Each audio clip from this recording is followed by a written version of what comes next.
Hey everybody, it's Jeremy here to tell you that on December 14th and 15th, the annual Duckstream event is going to happen. Go check out www.twitch.tv/Duckfeed.tv in order to check out the 48 hours straight of streaming. We're raising money for Transactive, which is a charity that helps trans youths and their families based in Portland. We've done this for the last few years, and it's always a great time. For this podcast, we're going to be covering one of the shitty Wolverine movies. I don't remember if it's called The Wolverine or Wolverine Origins. I don't remember which one. I think it's the one with the Silver Samurai and the swords, and Wolverine loses his powers, because that's always a really great movie.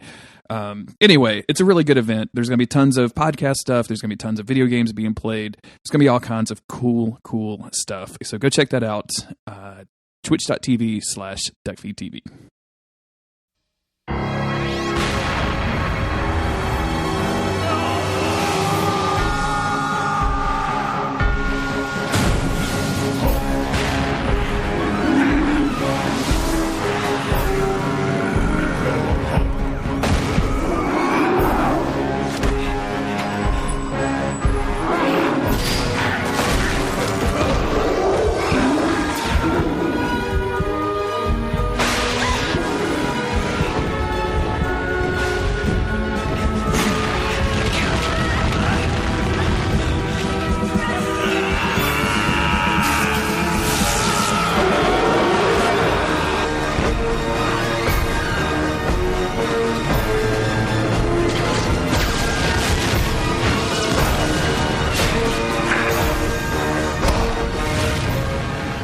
I'm Jeremy Greer.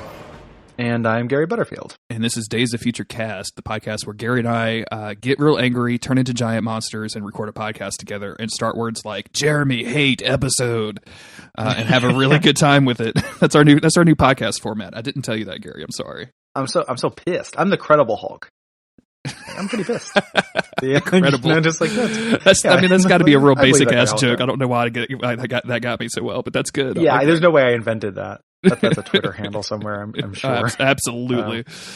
The Credible Hulk film critic. The Hulk film critic no longer even does the gimmick. Like, I think initially it did, and now it's just like I see tweets from it, and it's just like, this current administration is a fucking nightmare, and here's why. Like, here are my cogent points. It's not very Hulk-like. It's because it still has the name Hulk film critic. So like, I keep expecting to see all caps yelling and all of the stuff, but no, not. It's just like apparently a relatively well-educated guy that knows a lot about film crit. So what if there was a dude? I guess like everyone is a Hulk in comparison to very small things. You know, yeah, I guess like I'm probably a Hulk comparison to my cat. You're probably a Hulk in comparison to, like, you know, Rosie. Mm-hmm. I am. I often Hulk out because of these dogs too, because there's way too many of them nowadays.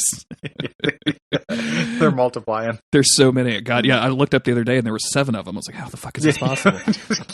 I want to do like a shell game with those dogs, because since we have 3 identical dogs, and just kind of swap them out slowly, like. It's like I installed the Dark Souls 3 Onslaught mod. Have you seen this? No. What is that?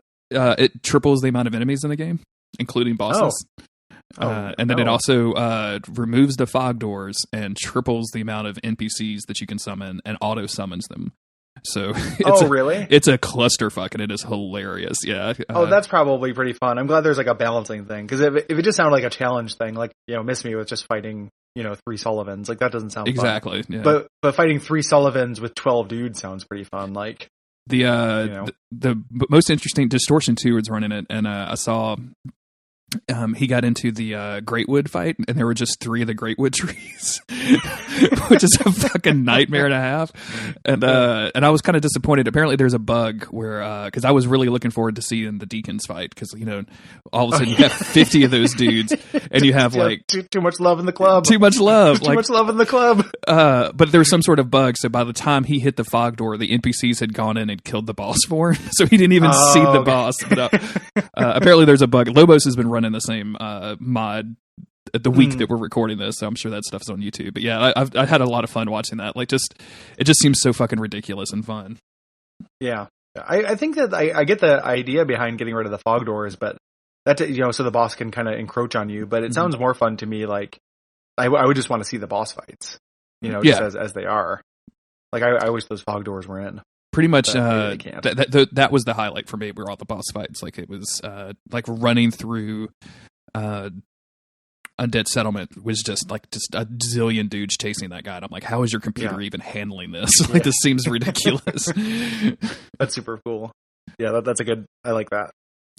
Good mod. How are you, Gary? I'm pretty good. Pretty good. Okay, moving on. I got a haircut coming up after this. All right. I'm going to get a haircut and a beard trim. Looking forward to that. You get a professional trim that beard for you? Get it all nice and neat? I do. Because I'm not good at it, and it also causes a huge mess. Yes. Like trimming it at home. So I do it. I do trim it at home. But when I get a haircut, I throw in the extra $5 to like have somebody do it. Mm-hmm. Just because then I don't have to do it for a little while. And I'm thinking about going a little closer to my face this time just to space those out a little bit more. Nice. Okay. Get my haircut kind of short and get my beard cut kind of short, and then just having able to coast for a little bit longer. I got a beard trimmer, and I don't really keep a beard. Like I just kind of have like some stubble stuff happening. But I just keep it real close. But like it does. It looks like it looks like 5 dudes all shaved off their pubes on my sink when I'm done trimming my beard. It's fucking gross. And I'm an idiot. So like every time like at the end of an apartment, I'm always like, why is this drain clogging so slowly? Gee, I wonder. But there's nothing else to do. Like I've tried doing it over like a garbage can. I've tried doing it over like a tray. Get like grab like a boot tray to shave over, and it just doesn't catch everything. And as soon as hair gets wet, it gets impossible to clean. Yep. Like all you can do is run that down a drain. Like you can't actually do anything else with it. And I suppose I could go outside and like shake it off. Maybe like outside on the grass, but it's just so much. Like it's such a pain. We need a beard funnel. We need just a giant funnel. Like a beard funnel. Yeah, that just goes. We need like to wear one of those dog cones, just to catch it all. That's exactly what we need. Is a dog cone for our beard.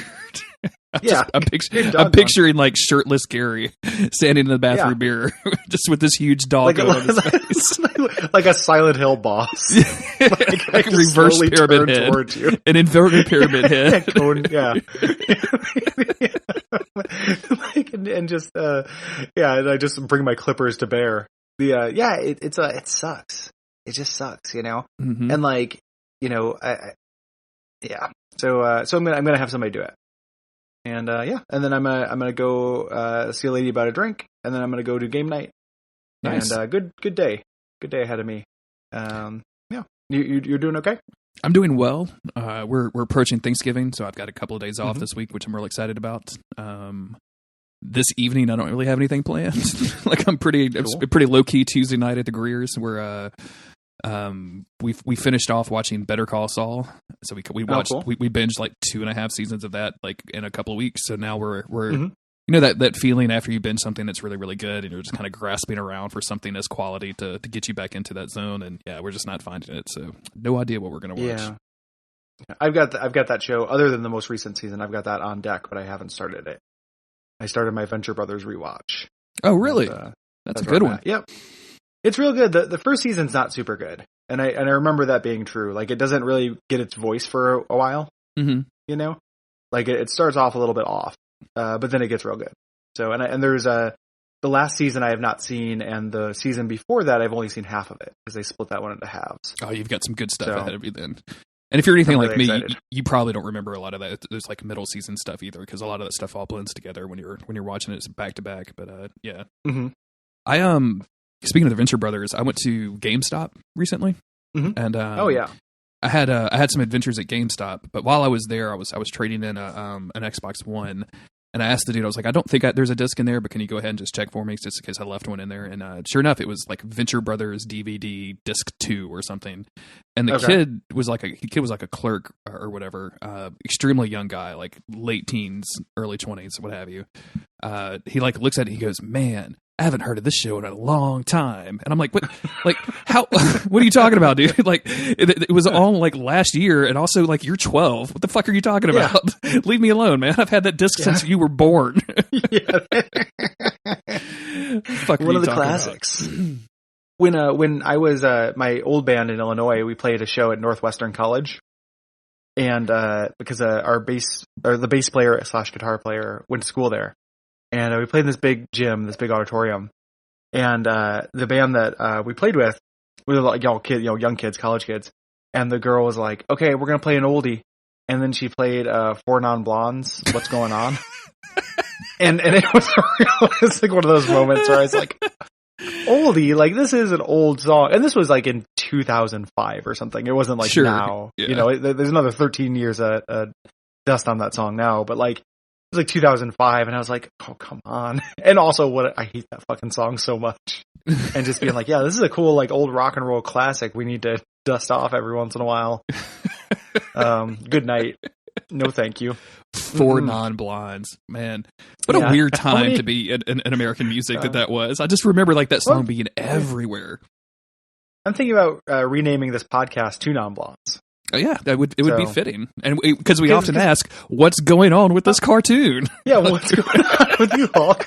What go on? Hulk, go on. Hulk say hey. But because people are always asking us, like one of the most popular Duckfeed.tv/contact questions is like, how many non-blondes are in Days of Future Cast? And I figure we should answer that.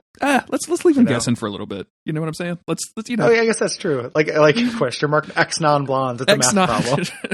Solve for non-blondes. I tell you what, whoever leaves an Apple podcast review and guesses the correct number of non-blondes on this podcast will win a special prize.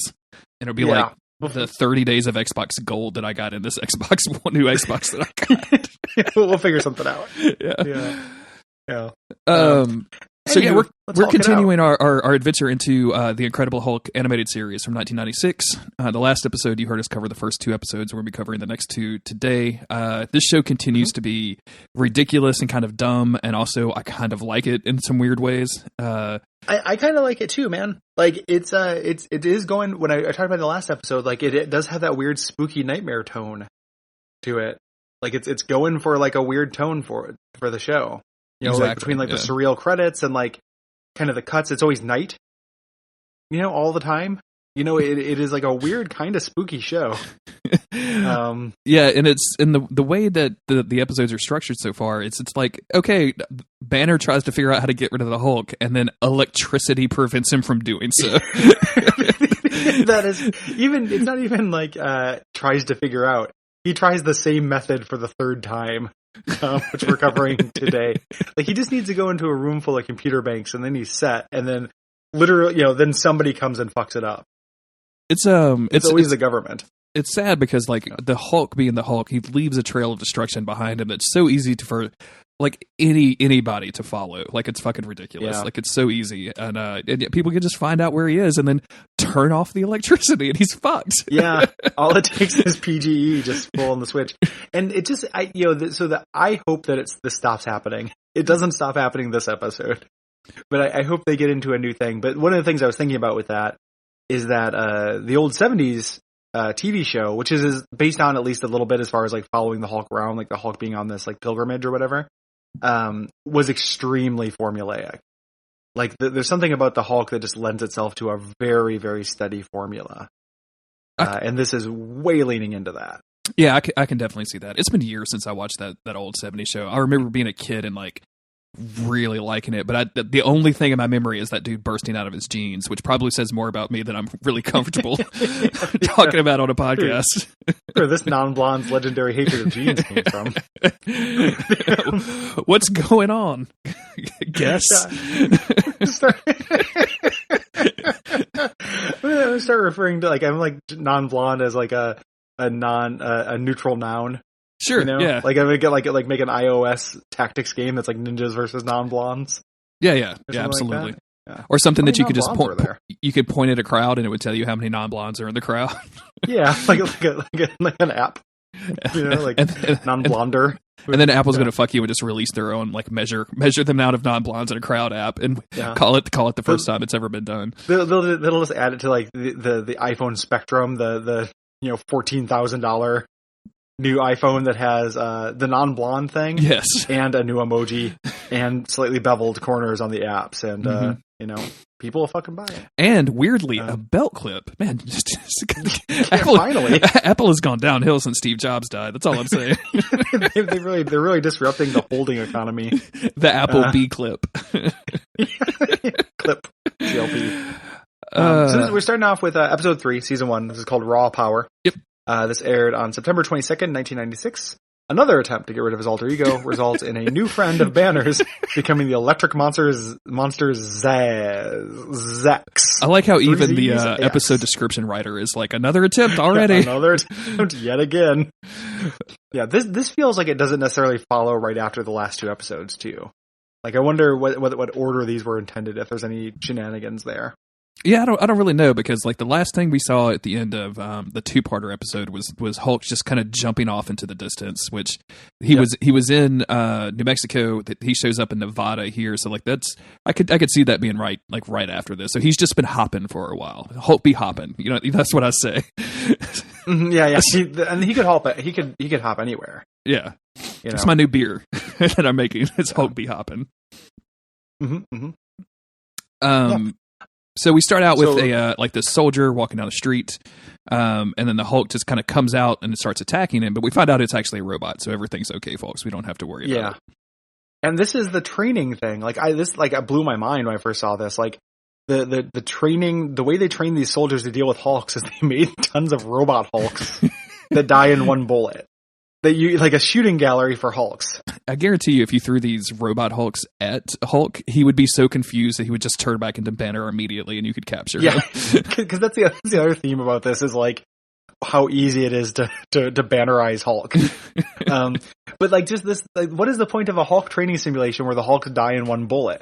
I don't know. That's the one thing the Hulk doesn't do. You're gonna get one shot, kid. You're gonna get one shot.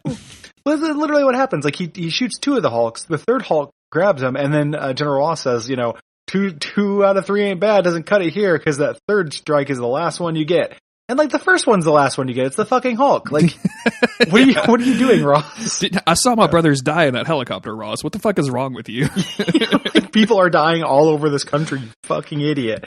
And that continues, like, the Ross being, this like weird, this is a game to him. Shows up because a S.H.I.E.L.D. agent shows up. At first I thought this was going to be Nick Fury, and I was like, whoa, they did Black Nick Fury this soon.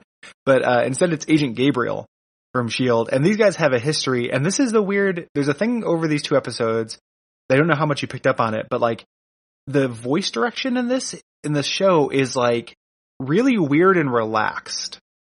For a Saturday morning cartoon. Like, people mumble words and kind of trail off and stuff.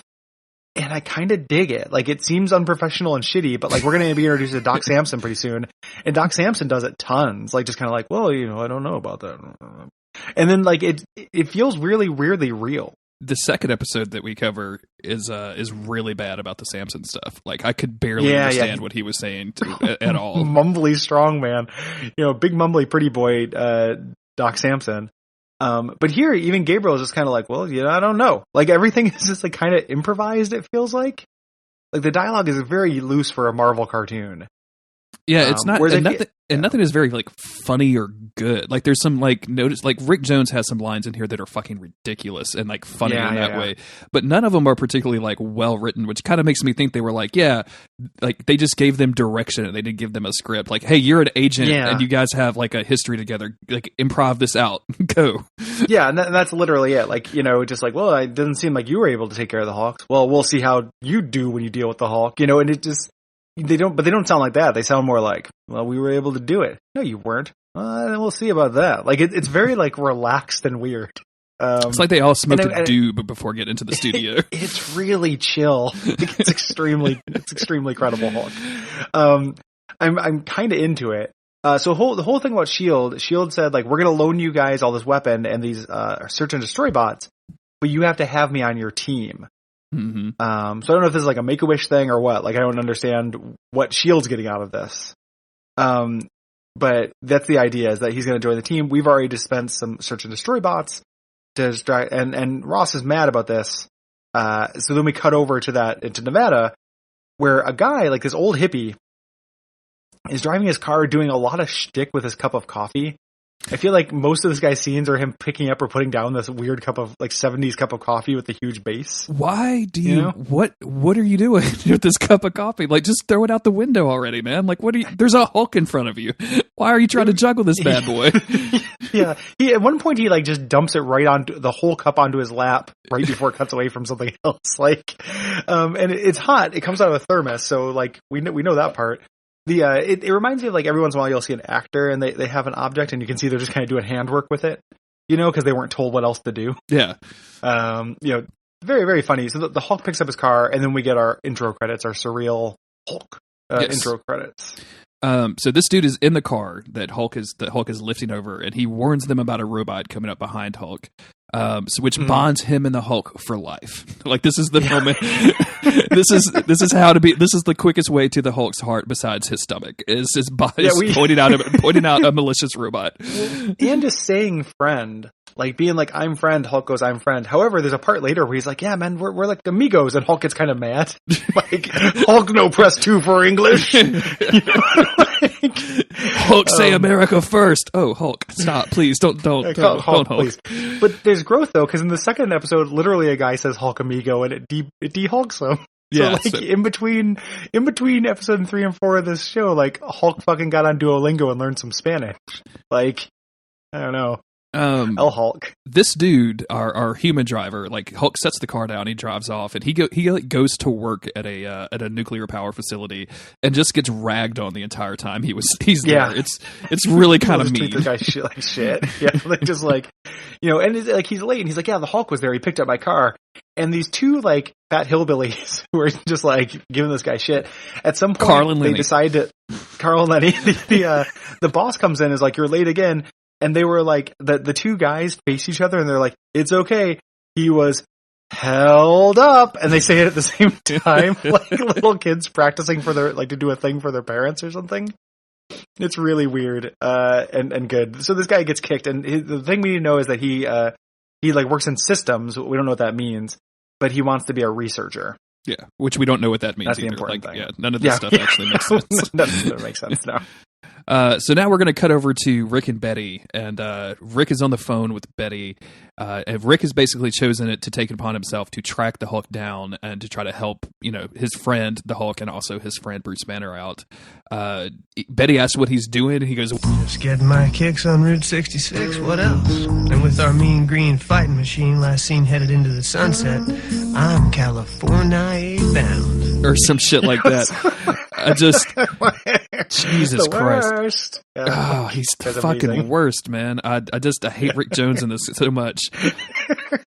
There's a I don't want to spoil it for listeners, but I spoil it for you. But the last episode, there's some Rick Jones content that I think is gonna like transcend us and send our souls directly to heaven. Like we're gonna die in our chairs and immediately like transcend to another plane. I feel like a YouTube supercut of everything Rick Jones says would just be like just cut it up out of the show and just put it all in order. Like would be like 1 million views on YouTube in the next few years. Like it's just so fucking really, really crazy. Good. Yeah, man. And if you could get Luke Perry in like the studio saying it, and he's just looking down at a piece of paper that just says "Teen Talk," and he's just making up shit, but like just him like just emoting into the mic really heavily, like would just be incredible stuff.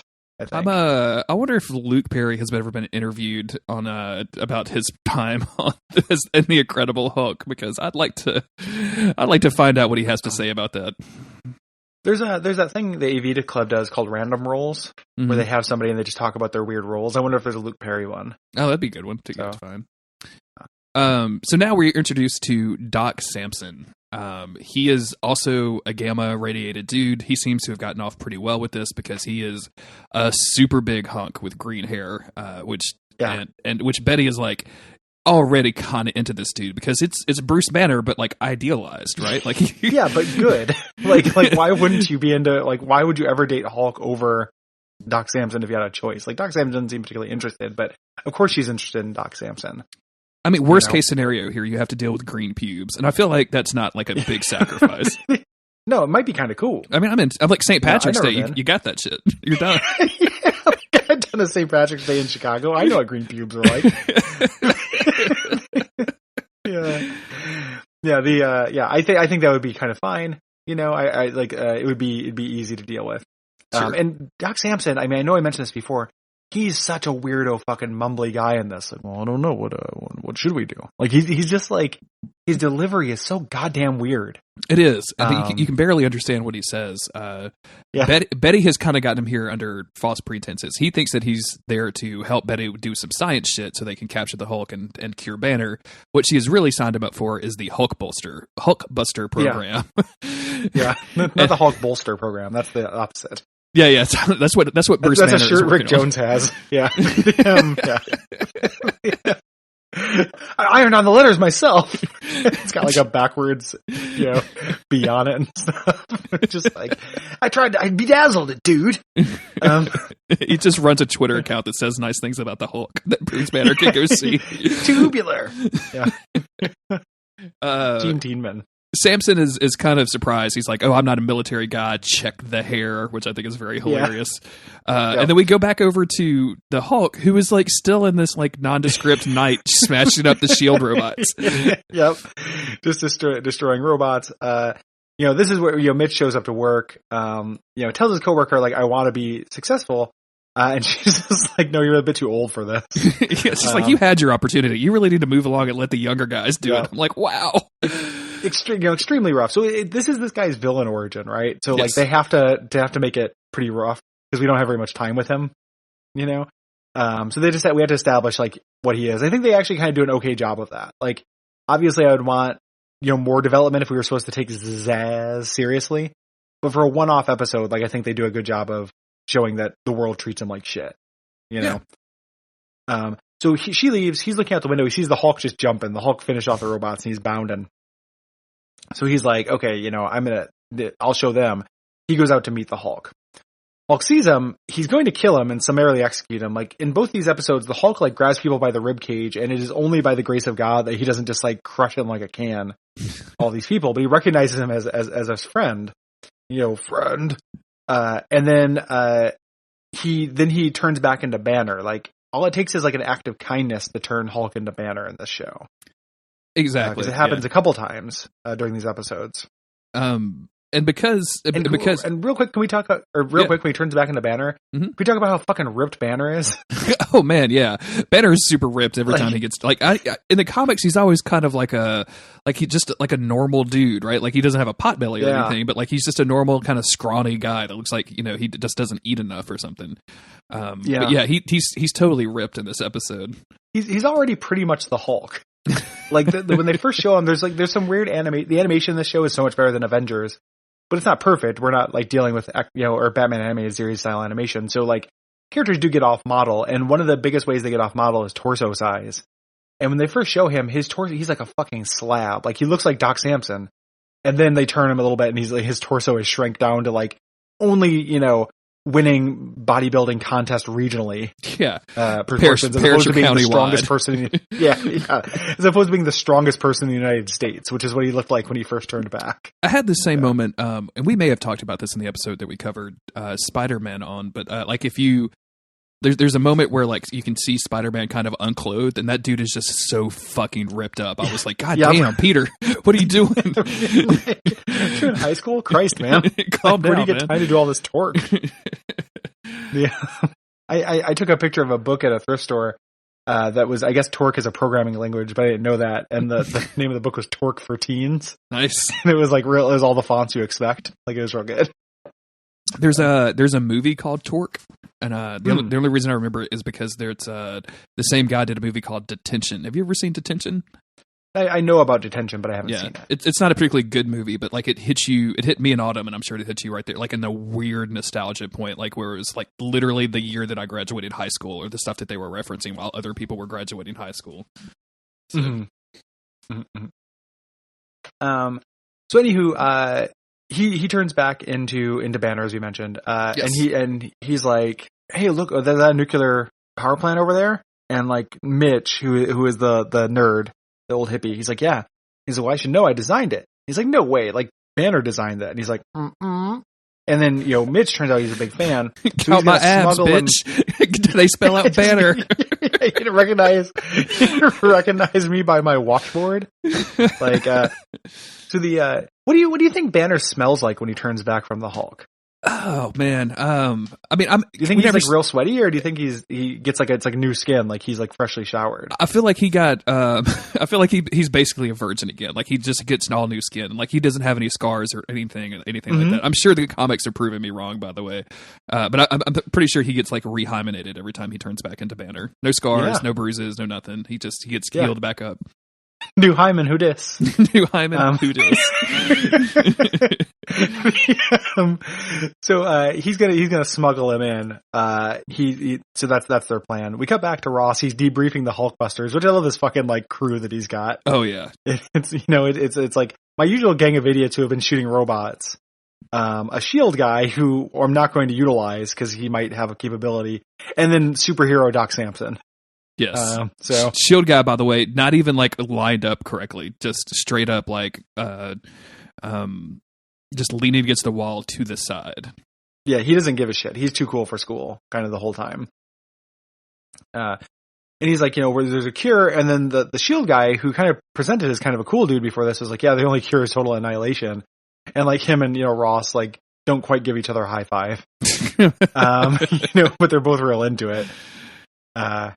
And then it turns out the robots got destroyed. Yeah, which all of a sudden Gabriel's a little bit embarrassed about this. They all load up to go find Banner since they know where he is now. So they all fly out in a helicopter. Betty gets on, even though she's not really supposed to. We go back to Mitch and Banner, and boy, is Banner kind of a dick in this. Like, Mitch is obviously like a guy that's used to being getting shat on. He looks up to Banner like a hero, and all Banner is doing is like, hey, sneak me into your work, steal me some napkins. I'm going to need some ketchup packets. Give me one of those lab coats. Give me the packet drawer. Yeah. Give me to your packet drawer. He's cranky because they snuck him in a barrel. Which is very funny. He gets spotted, so there's going to be trouble. They activate the machine. Mitch has the idea to replace a part with a new part, and Bruce really fluffs him about this. Well, of course. I mean, little chip. If you had someone hook you up with like 27 Taco Bell hot sauces packets, like you would also be a little complimentary of him. This one says "Marry me." Yeah. So he gets put in the machine. This is deja vu, and this also will be future day of. It's also a premonition about next episode. Puts him in the machine. Security shows up there and shuts it down. Turns off the electricity. Which is what happens. The whole thing's about to explode this time, though. It wasn't going to turn to the Hulk. Mitch runs in, pushes Banner out of the way because it would kill him. But then he gets blasted with gamma rays and turns into this electro creature, where he's like transparent and blue. The effect is kind of cool. Yeah, like he's see-through all the time, and sometimes his like actual body fades in, which is neat. I like that. I like that animation effect. Cool. Mm-hmm. Yeah, but he's now is time for like it's kind of driven him mad or whatever because now it's time for him to get revenge on all these people, who are assholes. Like he does go a little too dickish too quick, but also everyone has been treating him like shit the entire time we've known him. Oh yeah, and like this is a standard supervillain turn. Like he just turns into a giant dick as soon as he gets any kind of powers. And like, hey, I get it, man. Like it seems like your life was kind of hard, and like I don't know, maybe a little empathy would go a long way here. But I can also see wanting to fry your coworkers alive. I've been been there too. Who doesn't want to kill their boss? And exactly. He also poured an entire hot cup of coffee directly on his dick earlier, and we didn't really deal with the fallout from that. So it's probably that point where it's scalded, but now it's all cold. Yeah. He's probably not in a good mood. Not having a good day at all.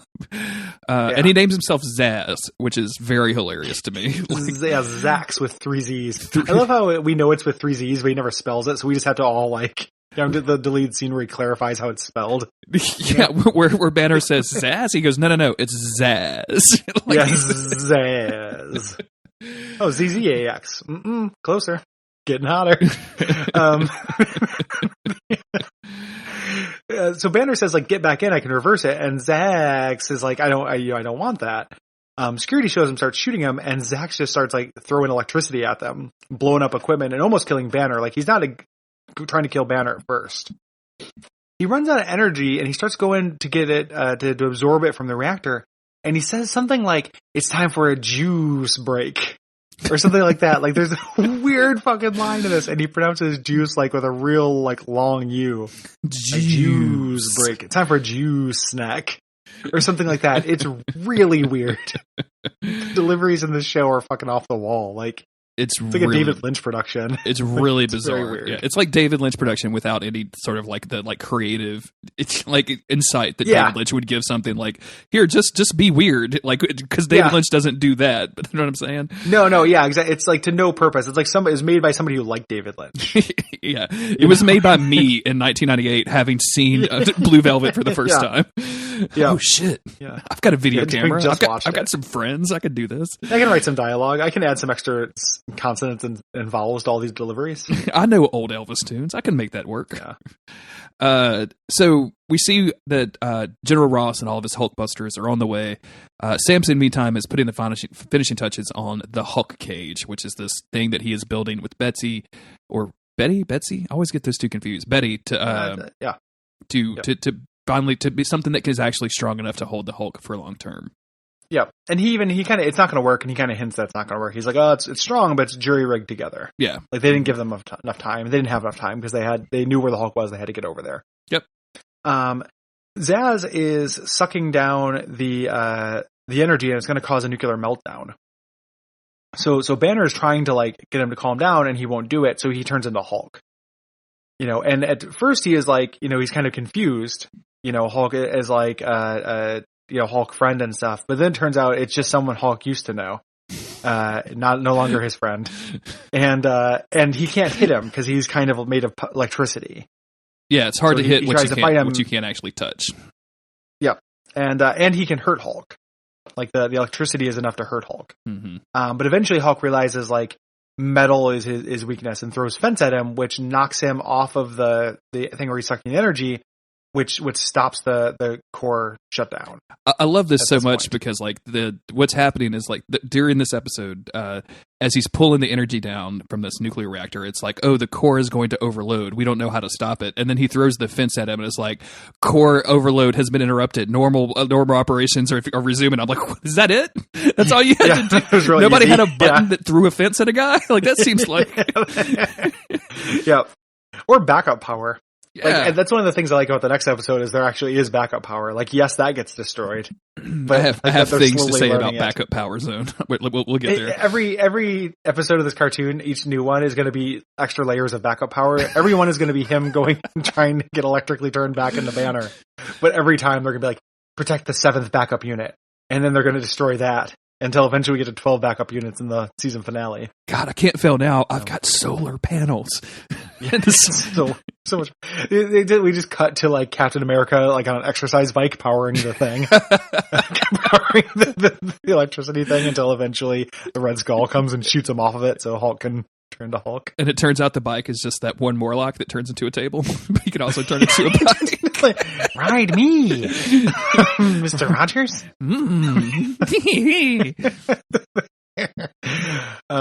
Anywho, he throws it at him. He recovers. Shoots Hulk, leaves a big like sore in his chest. And I thought this was going to be a thing because when Hulk got hit by that gamma thing in the last one, he had like broken ribs and stuff.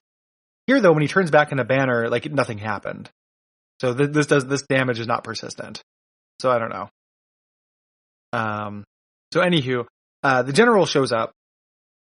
Zaz leaves. He's gonna go. He needs another juice snack, so he's gonna go to the Hoover Dam and suck up that water. The general shows up. Samson's cage falls on Hulk and holds him for like 2 seconds. Hulk gets pissed and starts doing his thing of jumping up on helicopters, which barely they just pencil in a parachute at the last second just so he's not summarily executing American soldiers. And then he sees Betty in one, so he drops the helicopter and catches it.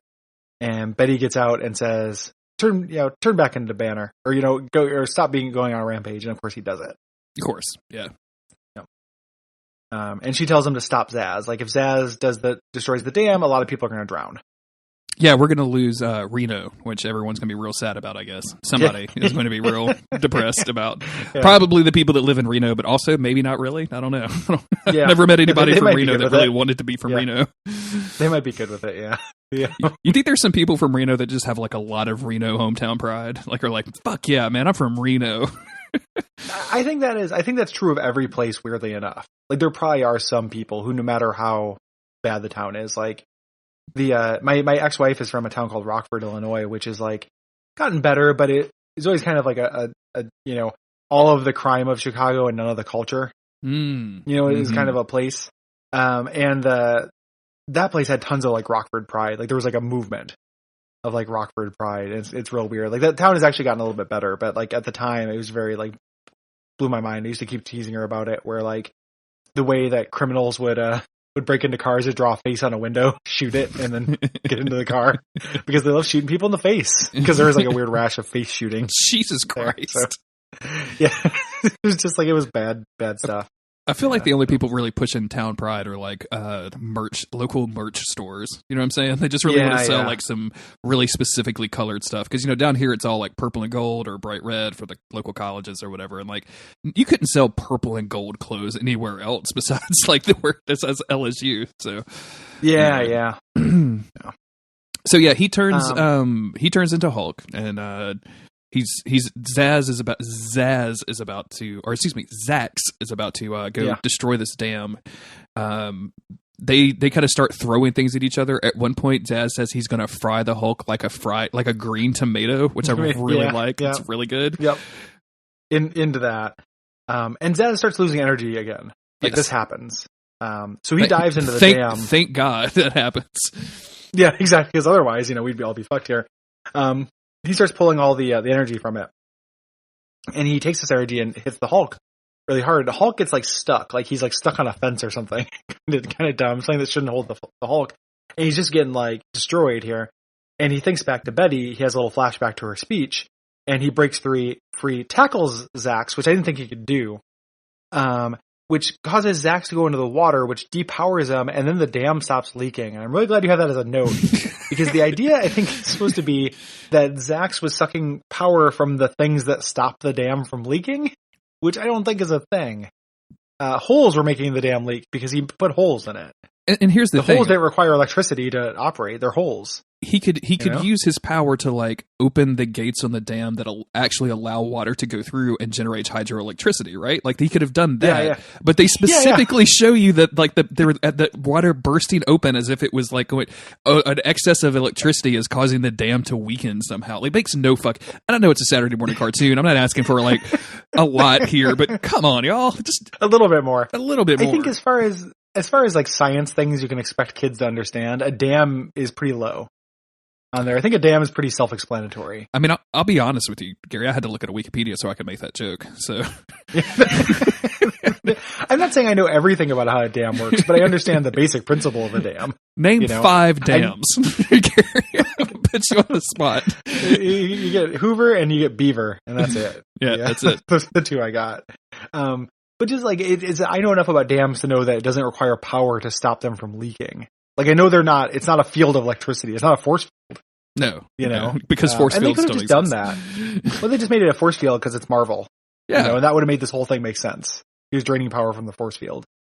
Anyway, though, the water turns out to be Zax's weakness, and that cures Zax. Can't wait to fight Zax in the rain next episode. Just like constantly losing power. No. So Hulk looks at him. He's like, you know, you'll always be my friend. He pulls Mitch out. The military shows up. They're super embarrassed, and Hulk says, you know, Mitch, you will always be Hulk friend or whatever, and jumps away. And that's the end of the episode. Yeah, and I mean, all in all, it's not a terrible episode. Like, it's just another classic example trying to cure Hulk, which I'm assuming is going to be most of this first season. But I actually kind of like Mitch as a character. I don't particularly care for Zax, but Mitch really works for me. This kind of like hapless, kind of smart, but not like super intelligent, you know, big brain smart guy that just is down in the trenches doing the shit and like accidentally gets turned into a supervillain. I'm pretty into that. It's no like, again, to make comparisons like a better cartoon, it's no Batman the Animated Series villain origin. You know, it's not like I cried, you know, about Mitch or anything. It's not like super sad, but it is like well sketched for the standards of this show, you know. And the idea of just like Mitch just being really put upon, and like they don't really show this, but you can see an argument for him just being like not only being intimidated and impressed by Banner, but also really being into the Hulk. Like Banner is a nebbish scientist who gets to turn into a giant monster and kill his enemies, and that's what Mitch wants as well, you know. Yep. So, moving on to the next episode, Helping Hand, Iron Fist. Guess what this doesn't? Not that one. Yeah. This aired on September 29th, 1996. Banner reaches Los Angeles, hoping to get Tony Stark's help for curing him. but an earlier incident strikes the Hulk with amnesia, adding to that problem. And adding to that problem, the Hulkbusters and Gabe Jones show up at Stark Enterprises to capture Banner as he is trying to be cured. So 3 episodes in a row where we do that plot. So yeah, and this is going to go about the same way. Really bummed because I was kind of copy and pasting the episode titles and saw Iron Fist, and I was like, man, that seems like it's going to be a weird pick. Like, how does Hulk get into New York? What is he doing in New York? Like, I was kind of curious what's going to happen, but no, it's just Tony Stark who is not running Stark Tower. He has Stark Enterprises in California, which he does. That's in canon. He does in that movie and stuff. And I guess also he does. One of the things I'm really excited about. One of the things I'm excited about this cartoon is that like this is a real tour of the Marvel universe. Like this is cameo crazy. If there's a Doctor Doom episode, we're going to do the Fantastic Four, and they're the canonical versions from the cartoon. So the Iron Man cartoon, which like if the show runs long enough, we might get to. This is the Iron Man from that. And the Fantastic Four that show up, that's the Fantastic Four from that. The same voice actors are in it. So this is kind of like the extended Marvel animated universe. It's fucking crazy. Marvel has been trying to do this MCU shit for a long, long time, I guess. It's just getting closer and closer. Is the Incredible Hulk 1996 animated series as successful as the Avengers? Time will tell. I guess we'll just have to wait till Days of Future Cast reviews the Avengers, and then we'll find out. Exactly. So Hulk is bummed out. I love this opening scene, Gary. Like this is probably the cover art. If I remember to do cover art this time. It's just he's sitting there and he just has like the deepest fucking Hulk frown that I've ever seen in my entire life, and it's so fucking good. I mean, he's got like huge creases. Like it's like he's been frowning for 100 years, which is also the name of my David Lynch movie. Yeah. I love that these guys. So he's coming by. Here's a baby crying, and he's like, "Oh, it's Betty." I didn't know he was in LA. I thought he was in Mexico because these like racist guys buy a car and they're like, "Hey, give us all your pesos." To this like immigrant family walking in the rain, like this homeless immigrant family or something like that, and it's real woe. Like I was just like, "Uh-oh." Yeah, this is not good. Yeah, this is not good. But Hulk hates racism, so Hulk fucks him up, man. Like he like destroys the road, goes to the car they're in, throws their car at some police, and the cops are just like, special delivery. I wasn't fishing, but I like what I caught. The cop gets out of the car and was like, I've been looking for you guys. I was like, have you? Because you were literally parked on the side of the road when this car hit you. He was just hoping that eventually a Hulk would come and throw the criminals at him. That's why they have those Hulk friendly jails, which are just 3 sides are full of mattresses and one open end, so the Hulk can just toss criminals in. It closes it behind him. I love the fact the Hulk finally realizes like this family isn't Betty, so he's like, "Oh, I got to get out of here." But then the family is so overwhelmed with kindness that they have to give him the poncho. The mom brings the baby up so the baby can touch him on the face, and I'm like, I mean, he's going to eat that baby. I'm just saying, he's the Hulk. People are not showing proper fear to Hulk, and this is the guy who goes, like, to Hulk amigo, like, and Hulk just like nods solemnly, like, yes, I am your amigo. Yes, Hulk amigo. Yeah, it's very funny. Hulk knows 10 words and 2 of them are in Spanish. It's fucking crazy. 20% of the Hulk's dialogue. He can go up to trace. The baby touches him, and this de-Hulks him. But weirdly enough, like at the same time this happens, the destruction he's done, like I think this was kind of weirdly undersold. Because I think it was the road they destroyed, but this overpass just starts collapsing and will continue to collapse for the entire episode. Oh, that's like what's happening. Okay, that makes more sense. Earthquake or whatever that's happening here. Okay. Yeah, really weird. So that caused, and he turns back into Banner, and he's unconscious. He leaves a message for Tony Stark. An avalanche knocks on him and knocks him into unconsciousness. Yeah, I guess that makes sense. Tony Stark didn't answer. He was screening his calls. Of course he was. It's a payphone. Do you think I'm going to answer a payphone from LA in this time of night? Yeah.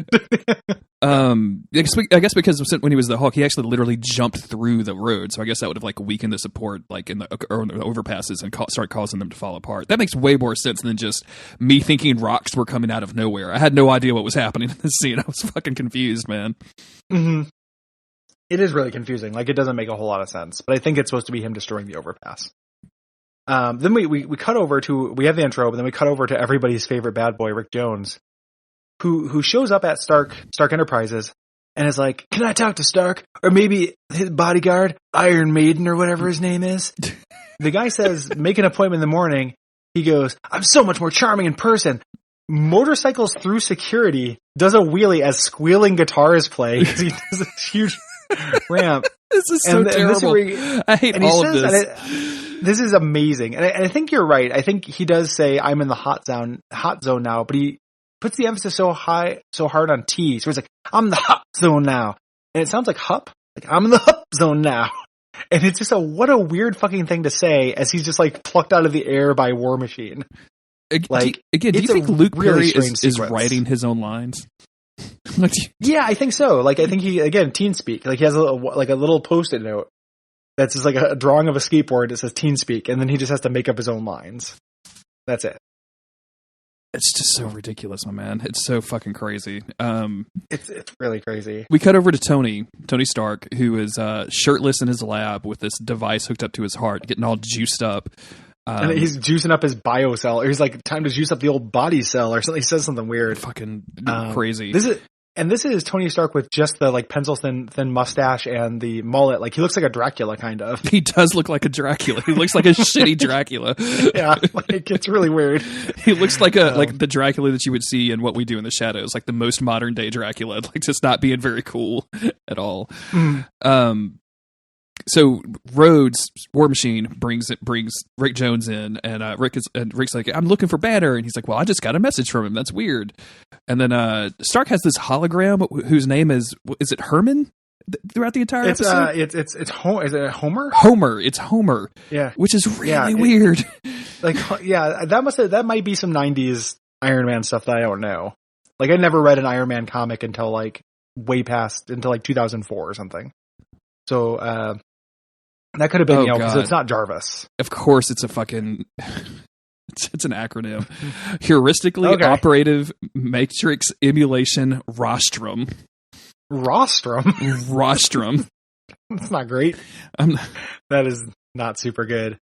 War Machine brings in Rick, and he's like, "Hey, this guy was talking about Bruce Banner," and Stark is being real cool about it. He's like, "Oh, I got that message. Like, where do you think he is?" They trace it, and he's like, "We're gonna go there." The hologram shows up and scares Rick. He's like, "My hologram has a devilish sense of humor," which just like causes tons of destruction later. And then it's like, well, he's in a rough neighborhood. We have to go get him. Rick says, "No problem. I'm a rough rider." And just like takes off again to squealing guitars. It's like, fuck, man. I mean, he's not on his motorcycle, but he's the kind of guy that would like mime like he was on a motorcycle as he was leaving a room saying he's a rough rider. You know what I'm saying? Always doing the vroom vroom thing with his hands whenever he walks. Like, it's so weird how he doesn't wait for the fucking internationally renowned superhero to do this. Or the other superhero that's in the room that's just like they have two of the most powerful machines alive in there, and like, Rick's like, "See y'all." Who can fly? Yeah, like, who can fly? Even though like Tony Stark is like, "Make sure Iron Man's knees are oiled because I'm gonna have to run." And I'm like, no, dude. There's one thing Iron Man doesn't do. It's not his like famous running speed. I've never seen Iron Man run before. Has that ever happened? No. Jesus. No, he doesn't need to. He can fly. Why would you ever run when you can fly? It doesn't make any sense. So weird. So Rick shows up at the Avalanche site. He starts pulling rocks off of Bruce. Bruce wakes up and he doesn't recognize Rick. He has amnesia. He gets trapped again, turns into Hulk, and then like we're very unlucky or lucky, depending how you put it, that he doesn't just twist off Rick's head with like a fucking grape, man. Like, I don't want to fuck around with the Hulk who has amnesia.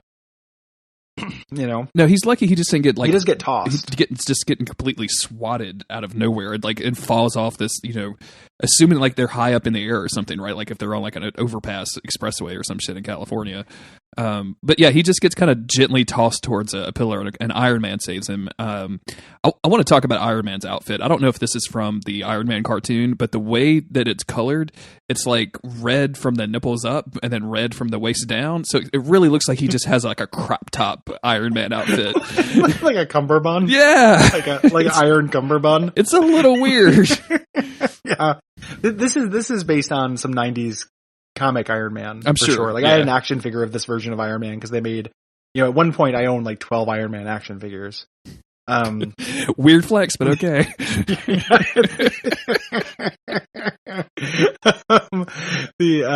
So yeah, this is how he looks in the cartoon though, because it is that extended like animated universe. So if we ever eventually get to that Iron Man, and I think some of the musical cues are the same when he shows up. Oh, okay. And they're doing that thing that they did with the X-Men Spider-Man crossover as well.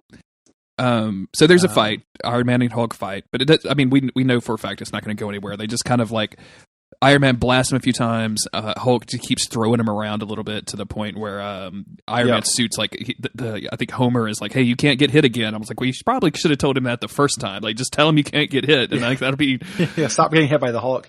I kind of liked how Iron Man isn't really fighting the Hulk; he's not trying to hurt him, and I kind of like this like retro version of his heads-up display, like after being so used to the MCU version, like seeing the just like real classic 1990 Google Glass from 1996, kind of what we thought the future would look like. Sure. It looks like the Terminator scanning somebody. It's kind of fun. His shoot's about to give out, but Rick actually jumps on Hulk and says, "Remember I'm your friend, remember I'm your friend." And he eventually does it again instead of just crushing his ribs like a can. We go over to Betty and Samson, and they're making a Hulk-sized nutrient bath, which sounds delicious. This, according to Wikipedia, is this nutrient bath is a running plot. They never explain though. This is the first appearance of the nutrient bath, and I would think that they would explain like why the nutrient bath would cure the Hulk, because that's what it's for. It's for like this nutrient bath is going to cure Hulk. Oh, I thought this was just like a protein shake that I was going to get to drink later. I was Seems really like excited. right. It's like something for Hulk to drink, Weirdly enough, it's not. And they're just like they're flirting like hell. Like Samson's like it's not every day I get a chance to save a pretty lady, because the power overloads again. Because because of course, electricity is the Hulk's arch enemy here. Electricity is literally everybody's enemy in this cartoon. It doesn't work for anybody reliably. Yeah. So he saves Betty. They're sad about the nutrient bath. The General and the Shield guy are following Hulk's trail of destruction. They figure out he's heading to LA. They're like, what could be the connection there? It's Stark. So we cut back. So they're going to go there. The army's going to come interrupt this healing process again, which is the same plot we've done for the last 3 episodes that I really do hope they stop. So Banner wakes up in Stark's lab. Stark, is being sexy Dracula, and Banner has a headache, but he's like, I'm okay. And there's again all the first takes, right? I'm glad you noticed this too, because he calls Tony Tone. Yep. Which I don't think that's a nickname. I think that's him just misreading. Like reading it and just kind of mispronouncing it and then keeping it because it's all first takes in this fucking show, and I think it benefits from it. Like, I assumed that this was like weirder. A Tony Tone reference. That's where I thought he was going here. Tony Stark, Tone Stark. Tone Stark. Yeah. That's the boy band that I want to be in. That's the R&B group that I want to see at karaoke. Yeah. So they decide to let their idiot play with an Iron Man blaster. Yeah, this is really dumb, and this is all set up because like when we get to our climatic fight, like Rick needs a weapon that's not his just extremely charming wit. So they give him just like an Iron Man glove, which really suspiciously looks like a Hulk glove that you buy from the stores nowadays, but it's just an Iron Man glove that he can shoot repulsor beams out of it. Yeah, and he's just like aiming at everyone with the safety off, and nobody cares. And he's explaining like he's just like, so you're the Hulk's friend, and he goes, try best friend. He's like, how old are you? God damn it. Thanks for clarifying, Ricky. Appreciate that. Ricky. He should probably go by Ricky, given that is, but they explain like why he is so invested in the Hulk is because, his origin again, which Hulk, turned into the Hulk because he was saving Rick Jones. Yeah. And, the robot comes, or the hologram, Homer shows up and he tries to shoot it and blows up tons of equipment. Which is really silly. Gabriel calls, the Shield guy calls, and Rhodes no-sails him, like stonewalls him. They kind of do their banter back and forth. Like, they have a history as well. But I actually kind of like this. Gabriel acts real, like, smooth or, like, real, like, nonchalant about it. And then immediately, as soon as the call ends, he's like, computer, look at the upper left quadrant, enhance. Like, he knew what he was doing. He has a good poker face. The animation from going to blurry Rick to super detailed Rick is so fucking hilarious on these shitty Daily Motion rips that I'm watching. Yeah, it's fucking hilarious, man. Like it just goes from like way bad to ooh, that's even uglier somehow. Yeah, yeah, it doesn't make up. But he sees okay, that confirms Hulk is there because Rick Jones is there. Of course, yeah. So Rick, meanwhile, has been strapping Banner into like another, because you have to strap Banner down into these cure machines. He can't just like voluntarily like lay down for a little while. You got to be strapped down. Banner apologizes to Rick for kind of being a bad friend and being like, "Hey, I got you into this. You're doing all this stuff for me," and they just kind of like confirm that they're BFFs. Tony says, like, oh, for this to work, like, number one, I fixed all your busted shit. Like, there were some gamma filters that were wrong. I fixed all your shit. Like, I fixed everything. Yeah. But for this to work, I'm going to have to put you under. I'm going to have to put you to sleep and trigger your Hulk transformation artificially, so then we could take all the Hulk juice out of you and put it into... Wait, that was the episode 1. Hold on.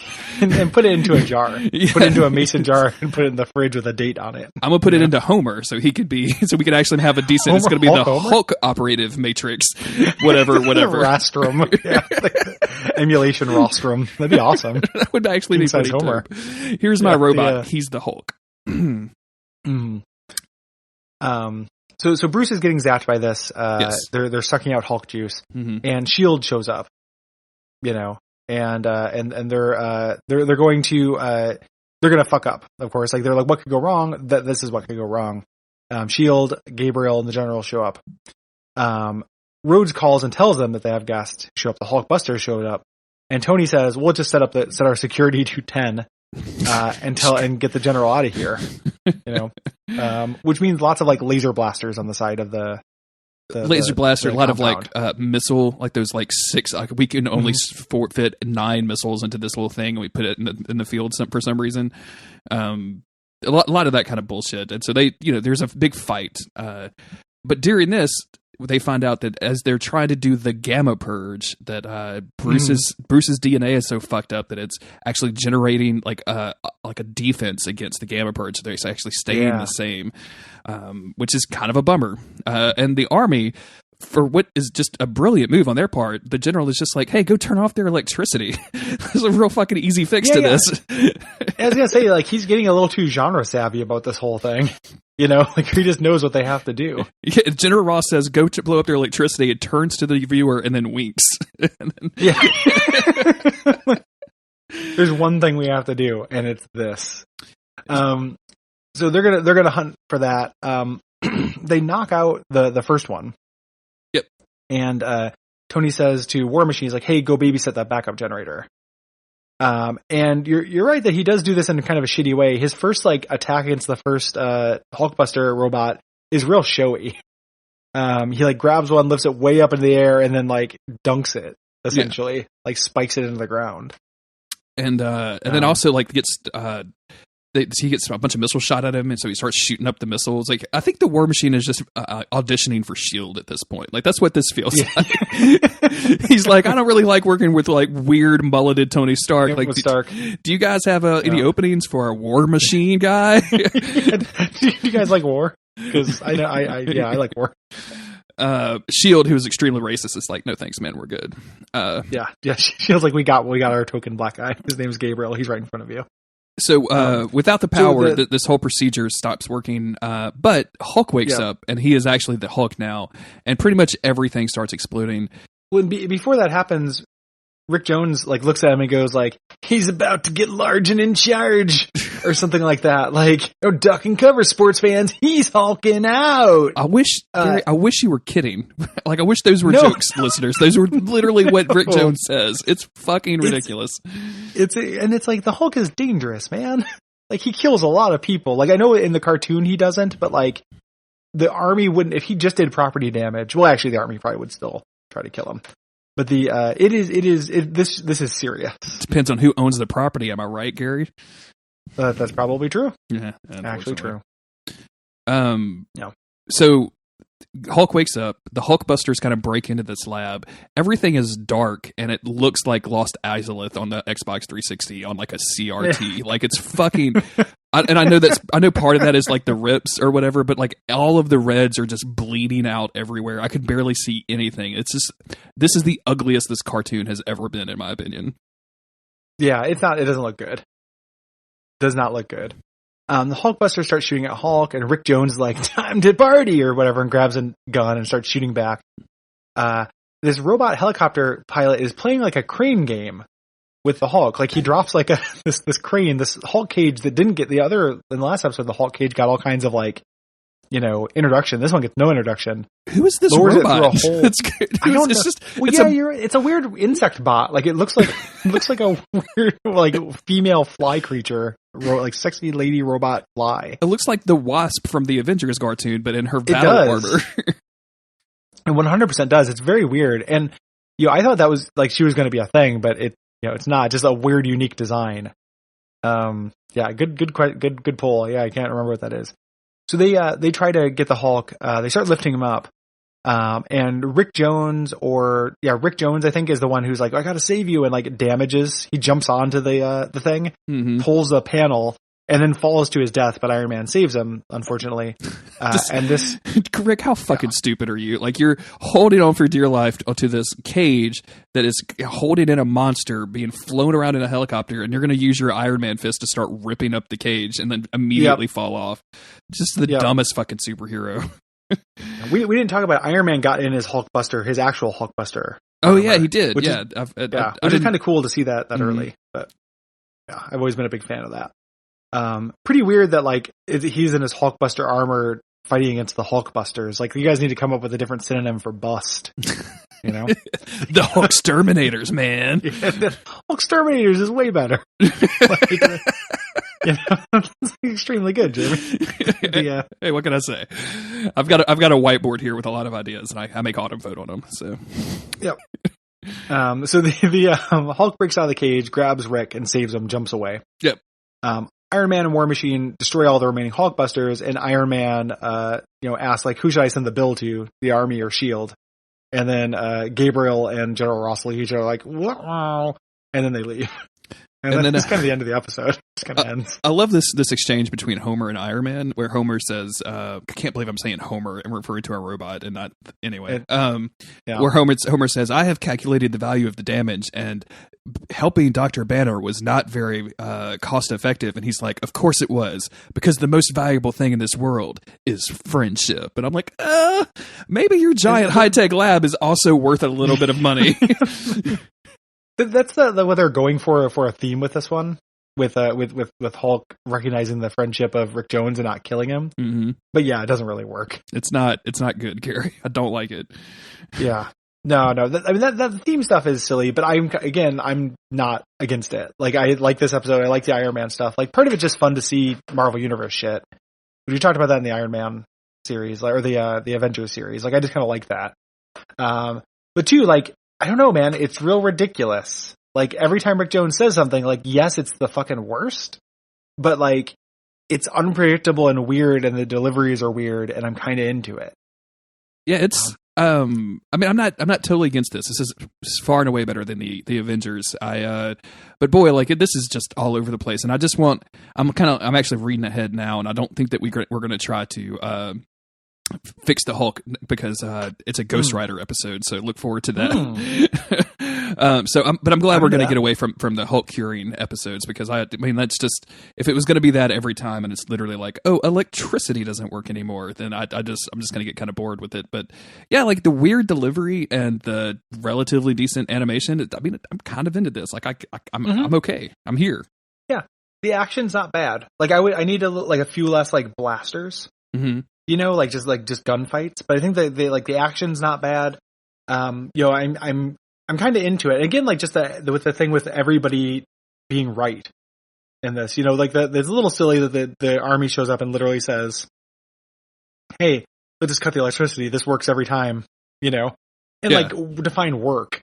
Like it doesn't work. It actually causes a huge disaster. But the idea that them trying to get rid of the Hulk is actually probably good, because he is like, we don't spend a lot of time on it, but this is the first episode that shows what he's actually doing. Like the last episode, he fought some robots in a generic nightscape. In this one, he collapsed an overpass. Like, just because some people, he got mad at some people and destroyed like a major highway thing. Like, people probably got hurt in that. The Hulk is worth stopping.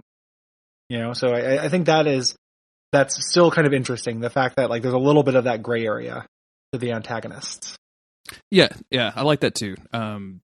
and I'll go back to the first episode again. I'll just say I like Mitch. Mitch seems like an all right dude. Mm-hmm. Yeah. I mean, Zach's kind of sucks, but I mean, I don't like their chicken anyway. So yeah, I don't know exactly. I don't know if you guys have Zaxby's up there. I don't know if that joke will really work, but no, somewhere in this area, someone probably does though. Somebody who's listening to this probably has that. Hopefully, yeah. It's a chicken place. Everybody, just go with me, okay? Yeah. The best jokes are the ones you have to explain. Gary, if people like this episode, what can they do? The best thing you can do is go to patreon.com/Duckfeed.tv and support the entire network. We got a whole network of shows. It is how we go in. Me and Cole do live shows. It's how we pay rent. It's how we pay hosting fees, all that stuff. We're only able to do it because of support. So if you go to that, you can throw us a couple bucks a month to get some cool stuff in return, and makes a big difference to us.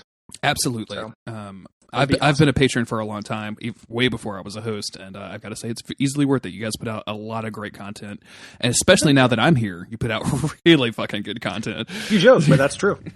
That's true. Like there's no lie. Where's the lie? Where is the lie? Also, mark your calendars, because the weekend of December 14th is our annual charity live stream. Hell yeah. Stream. Yeah. It's going to be good. We're going to be doing another live Days of Futurecast. The details are to follow, but keep an eye out for that. We did that last year, and that was good fun times. Mm-hmm.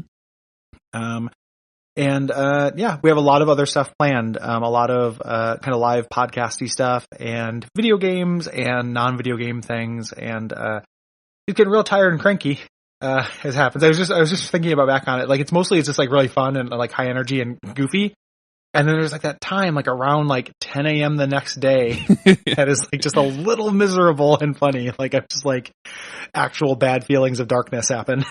It's last year, I think at that time I was watching, and your quote unquote friends were just torturing you with Dragon Ball Z puns the entire time. Yeah, it was pretty miserable, but as somebody who'd gotten a really great night's sleep right before that, was really entertaining to watch. So there's a moment in that I think is transcendent, which is I'm no sailing Ben. Like I know what he's going for. He's trying to trick me. The joke is, and this is what qualified as a joke because of the amount of the psyops that had been done on me on the lack of sleep deprivation. The joke was to trick me into saying the names of Dragon Ball characters. Mm-hmm. As if I was Mr. McPicklick and that would like unsummon me or something, right? And Ben was trying to get me to do it and I was no sailing. I'm like, I was doing it on purpose. I was just not saying the thing and saying their things. At one point he's like, what are you, a fucking idiot? And he's actually kind of mad. It's really good. But there'll be, don't expect just because that was a hit, a whole bunch of that. I keep thinking about like, boy, I don't want to play that into the ground. Also, like, it's kind of miserable a little bit for me in a legitimate way. So, I don't want to run that into the ground. So there might be some of that. I mean, I would be surprised if there's no Kingdom Hearts content just because everything to Guppy happened between the last one and this one. Sure, yeah. I can see that. There'll probably be some kind of bullshit with that dumb, the dog monster and his idiot friends. But there won't be that much of it. I donated some cash. And I made Cole read during one of his horror game streams an extended segment from the Supernatural TV show that I do my podcast on. Hell yeah. It's one of the more famous ones. And I'll give Cole a lot of props because he had to see it coming. And he just read it in the most monotone, deadpan voice that he could possibly come up with. And behind him, he's got the game on pause, is nothing but these like didgeridoo noises, like scary shakes. It is fucking hysterical. I need to find the YouTube clip. I got the MP3 from it real quick because I put that in the podcast. But yeah, it's very funny. So you can literally make Cole read things on air, which I think is very great, just by donating money to a really good cause. So yeah, and it's a great cause. We didn't mention that so far, but everything goes to the Transactive Gender Center here in Portland, Oregon, which is a great charity. It's the charity. We've done some stuff for other charities, but it's the main one we partnered with, and we love them. And it makes a really big difference. And it's you can see that like it makes a big difference. Like it is a very significant thing. So we're hoping to raise a lot of money this year, and we also hope to put on a good show. And I hope everybody listening tunes in. Yeah, go check that out. Patreon.com/monster. No, sorry. Fuck, let me edit that out. No, check that out as well. But no, don't do that. Check that out. Okay. Check that out. Go to patreon.com/DuckFeed.tv for more. And we'll be back in 2 weeks with more Hulk. We'll Hulk it up. Good night. Good night.